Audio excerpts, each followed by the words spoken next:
ओम शान्ति। नमस्कार।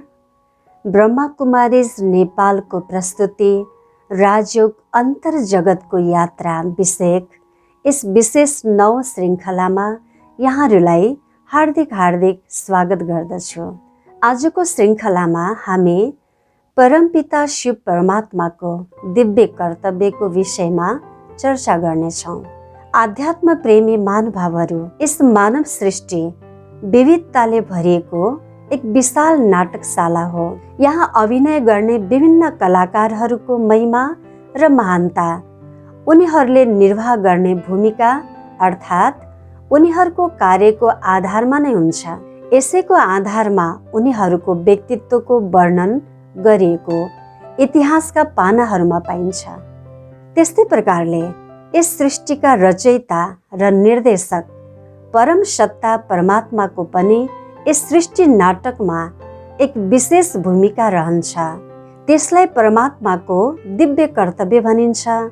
आउनुहोस् आज यही सन्दर्भमा केही चर्चा गरौँ। हामीले अक्सर यत्तिकै पनि भनिदिन्छौँ सबै कुरा भगवानले नै गर्नुहुन्छ।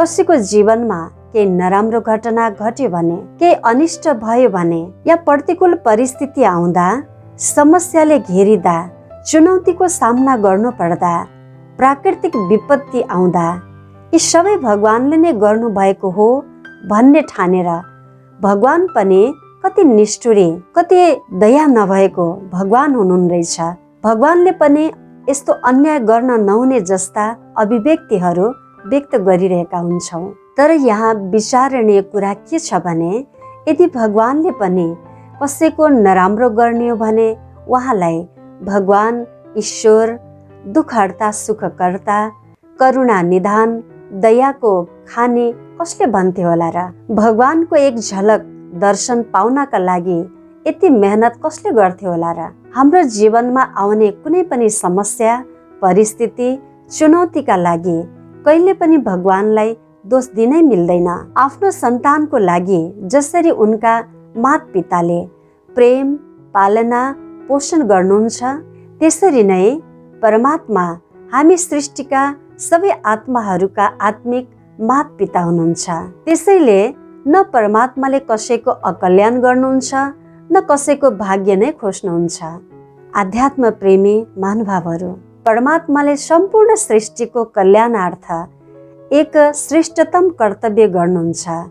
पतित आत्मालाई पावन बनाउने, तमोगुणी सृष्टिलाई पुनः सत्व प्रधान बनाउने सत्य ज्ञान दिएर मानवलाई श्रेष्ठ कर्म गर्ने गाइडलाइन केवल एक परमात्माले नै दिनुहुन्छ।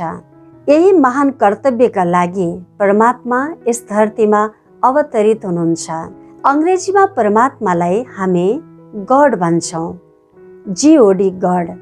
यहाँ जी को अर्थ हुन्छ जेनरेटर अर्थात् स्थापनाकर्ता, ओ अर्थात् ऑपरेटर अर्थात् पालनकर्ता, डी अर्थात् डिस्ट्रोयर अर्थात् विनाशकर्ता। यसको अर्थ हुन्छ परमात्माले ब्रह्माद्वारा स्थापना, विष्णुद्वारा पालना र शङ्करजीद्वारा कलियुगी पतित पुरानो तमोगुणी भ्रष्टाचारी सृष्टिको विनाशको कर्तव्य गर्नुहुन्छ। हिन्दू धर्ममा उहाँलाई ब्रह्मा, विष्णु, महेश भनिन्छ भने इस्लाम धर्ममा जिब्राहिल, मेकाइल र इस्राफिल भनिन्छ। इसाई धर्ममा थ्री होली घोस्ट भनिन्छ वा थ्री होली एन्जल भनिन्छ। यसरी हरेक धर्ममा अलग अलग उहाँको महिमा र गायन भएको पाइन्छ। अब ब्रह्माद्वारा स्थापनाको कर्तव्य कसरी हुन्छ त?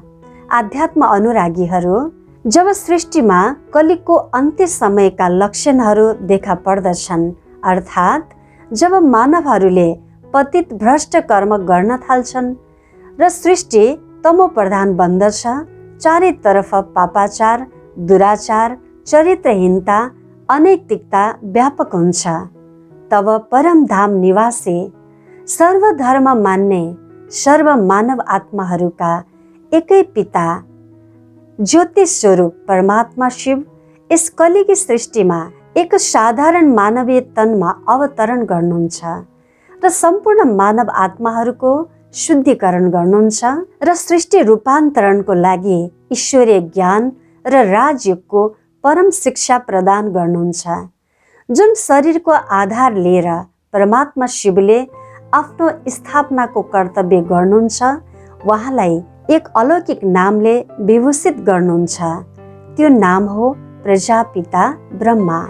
परमात्मा शिवले ब्रह्माको मुख कमलबाट पवित्र ब्राह्मण आत्माहरूको रचना गर्नुहुन्छ र यिनै पवित्र ब्राह्मण आत्माहरूको साथ सहयोग र सहकार्यद्वारा परमात्माले आफ्नो सत्यकी सृष्टि स्थापनाको अद्भुत कार्य पुरा गर्नुहुन्छ। कलियुगको अन्त्य समय अर्थात् वर्तमान समयमा ब्रह्माकुमारी ईश्वरीय विश्वविद्यालयका साकार संस्थापकको रूपमा जानिनुहुने प्रजापिता ब्रह्मा बाबा नै वास्तवमा निराकार परमात्मा शिवको नव सृष्टि स्थापनाको माध्यम बन्नुहुन्छ। विभिन्न शास्त्रहरूमा वर्णन गरिएका ब्रह्माजी वास्तवमा उहाँकै यादगार स्वरूप हुनुहुन्छ। उहाँका विविध कर्तव्य, चरित्र र गुणहरूलाई विभिन्न अलङ्कार र स्वरूपको माध्यमबाट देखाइएको मात्र हो। यसरी परमात्मा शिवलाई जब नयाँ सृष्टिको रचना गर्नुपर्ने थियो, तब उहाँलाई सङ्कल्प उत्पन्न भयो र त्यो सङ्कल्प रूपी बिउ एउटा साधारण मानवको मनभित्र रोप्नुभयो।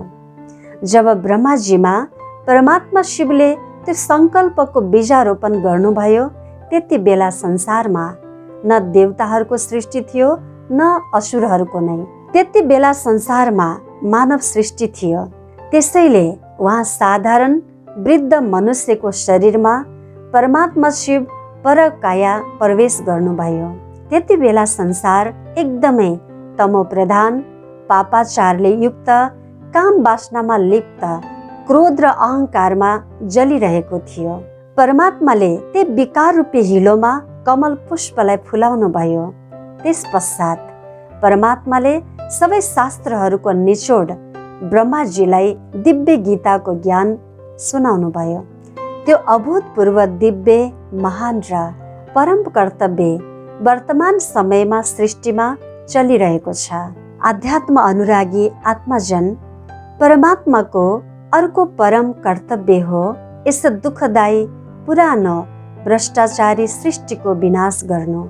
परमात्माले शङ्करजीद्वारा विनाशको परम कर्तव्य गर्नुहुन्छ। जब परमात्माले स्थापनाको कार्य ब्रह्माजीलाई सुम्पिनुहुन्छ, सर्वप्रथम त उहाँको सर्व प्रकारबाट शुद्धिकरण गर्नुहुन्छ। साथसाथै ब्रह्माको माध्यमबाट पवित्र कर्मका श्रेष्ठ ब्राह्मण आत्माहरूको रचना गरी स्वयं र सृष्टिका सर्व मनुष्य आत्माभित्र विद्यमान सम्पूर्ण नकारात्मकतालाई अर्थात् काम, क्रोध, लोभ, मोह, अहङ्कारलाई समूलमा नष्ट गर्ने परम कर्तव्य गर्नुहुन्छ। यही प्रजापिता ब्रह्मा र पवित्र कर्मनिष्ठ ब्राह्मणहरू योगी तपस्वी स्वरूपको प्रतीकात्मक रूप नै वास्तवमा शङ्करजी हुनुहुन्छ। जो व्यक्ति तपस्यामा लीन हुन्छ, उसको तपस्याको बलले आसुरी तत्त्वलाई विनाश र दैवी तत्त्वको विजय गराउँदछ।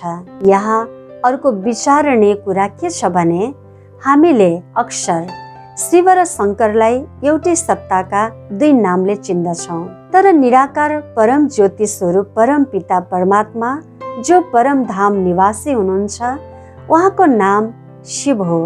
शिव अर्थात् कल्याणकारी हो। परम कल्याणकारी परमात्माले पुरानो सृष्टिको विनाश र आफ्नो दिव्य कर्तव्यको लागि रचना गर्नुभएको देव आत्माको नाम शङ्कर हो। त्यसैले यी दुई अलग अलग सत्ताहरूलाई जानेर दाता, विधाता, वरदाता एउटै परम सत्ता शिव एकेश्वर परमात्माको स्मरण गर्नुपर्दछ। शङ्करजीको साथमा देखाइने प्रत्येक अलङ्कार र वस्तुहरूले एउटा ज्ञानी, योगी र तपस्वी आत्माको सोच, आचरण, कर्तव्यलाई प्रतिनिधित्व गर्दछ।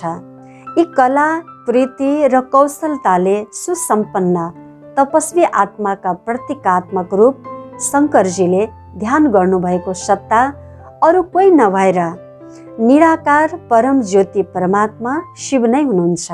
विष्णुद्वारा पालनाको कर्तव्य मानव सृष्टिमा कसरी हुन्छ त? आध्यात्म प्रेमी महानुभावहरू, परमात्माको अर्को विशेष कर्तव्य हो विष्णुद्वारा पालनाको कर्तव्य। स्थापना र विनाशको कर्तव्य वर्तमान समयमा भइरहेको छ भने यो कर्तव्य भविष्य सत्यकी दुनियाँको स्थापना भएपछिको कार्य हो। विष्णु अर्थात् कुनै पनि प्रकारको मनको विषय विकारहरू जो अणु समान सूक्ष्म विकारहरू छन्, तिनको पनि मनमा शून्य अवस्थाको नाम नै श्री विष्णु हो। मानवको सर्वोत्तम अवस्थाको निशानी नै विष्णु हो। पुरुषार्थको बलले उहाँ उत्तम भन्दा उत्तम पुरुष बनेर स्वयंलाई साधारण मनुष्यबाट देव पदको योग्य बनाउनु भयो। विष्णु ईश्वरीय पुरुषार्थको लक्ष्य प्राप्ति अर्थात् परिणामको रूप पनि हो। श्री विष्णु सत्ययुगी सृष्टिका विश्व महाराजन श्री नारायण र विश्व महारानी श्री लक्ष्मीको संयुक्त रूप हो। उहाँहरूद्वारा सत्ययुगी सृष्टिमा दैवी परिवारको पालनाको कर्तव्य हुन्छ। त्यसको तयारी परमात्माले वर्तमान समयमा गराउँदै हुनुहुन्छ। अन्त्यमा आदरणीय महानुभावहरू, यसरी शिव परमात्मा स्वयं विदेही अशरीरी निराकारी हुनुभएको कारणले नै यिनै त्रिदेवको आधारबाट मानव सृष्टि परिवर्तनको विशाल विश्व कल्याणकारी परम कर्तव्य सुसम्पन्न गर्नुहुन्छ। यही परमात्माको परम दिव्य र महान कर्तव्य हो। अबको केही क्षण राजयोग मेडिटेसनको माध्यमबाट हामी आज चर्चा गरिएको परमात्माको दिव्य कर्तव्यलाई चिन्तन गर्नेछौँ। आउनुहोस्, बाह्य सबै आवाजहरूभन्दा पर स्वयंलाई शान्त, स्थिर र हल्का स्थितिमा राख्दै बिस्तारै बिस्तारै आफ्नो ध्यानलाई निधारको मध्य भागमा केन्द्रित गर्नुहोस्। म परमधामबाट अवतरित आत्माले यस मानव सृष्टि रूपी नाटकशालामा अनेक भूमिकाहरू निर्वाह गरिरहेको छु। जीवन यात्राको सिलसिलामा सृष्टिको अन्त्यमा हजुरको सत्य परिचय पाएर हजुरसँग अविनाशी आत्मिक नाता जोडेर हजुरकै याद गरिरहेको छु। म आत्मा हजुरको अमर सन्तान हो। म हजुरका अनन्त शक्तिशाली किरणहरूको छत्र छायामा सदैव सुरक्षित भएको महसुस गरिरहेको छु। हजुरबाट सर्वगुण, सर्वशक्ति र वरदानहरूलाई ग्रहण गरिरहेको छु। जसरी हजुरले 3 परम कर्तव्य गर्नुहुन्छ, म आत्माले पनि 3 अविनाशी कर्तव्य गरिरहेको छु। म आत्मा ईश्वरीय ज्ञान, योग, धारणा र सेवाको माध्यमबाट ब्रह्मा बनेर नयाँ गुण, नयाँ शक्ति र नयाँ दिव्य संस्कारहरूको स्थापना गरिरहेको छु। शङ्कर बनेर आफ्ना सम्पूर्ण पुराना मनोविकारहरू समूलमा नष्ट गरिरहेको छु र विष्णु बनेर ती नवीन र दिव्य गुण, शक्ति र संस्कारहरूको पालना गरिरहेको छु। म भगवान समान दिव्य कर्तव्य पथमा सदा लागिरहेको छु र परमात्मा कर्तव्यमा साथ दिइरहेको छु। ओम शान्ति।